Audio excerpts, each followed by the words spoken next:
Bonjour à tous, aujourd'hui nous accueillons Madame Valérie Lemarié, présidente de l'association Dyspraxie France 10 59 62. Bonjour. Bonjour.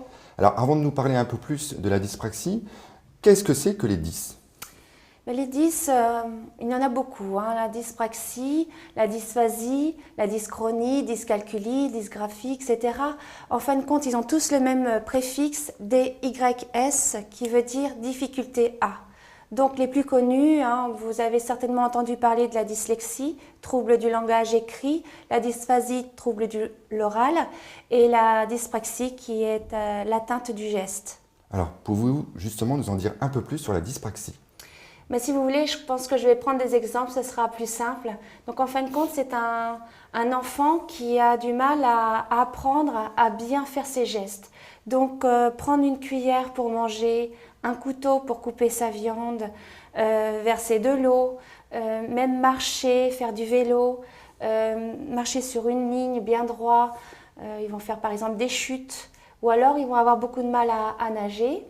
Et puis à l'école, on retrouve ces signes-là d'une façon très criante puisque tenir le crayon pour écrire, colorier, dessiner ou les ciseaux reste très très compliqué. Alors je suppose qu'un diagnostic précis est très important. Oui, il nécessite absolument un bilan pluridisciplinaire.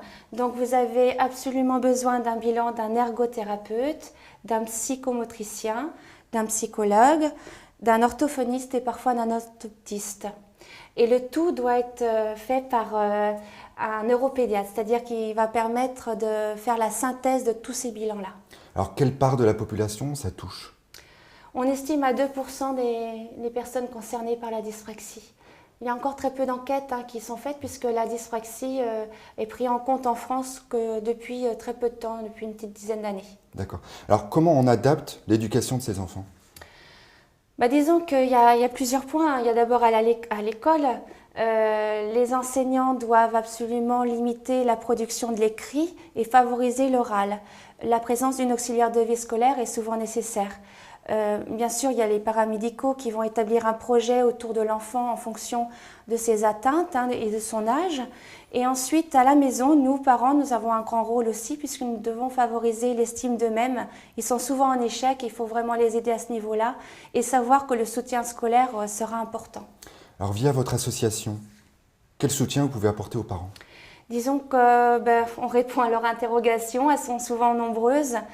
Parfois pour établir même les premières démarches du diagnostic ou alors pour les mises en place d'aides à l'école, mais aussi on propose des rencontres familles.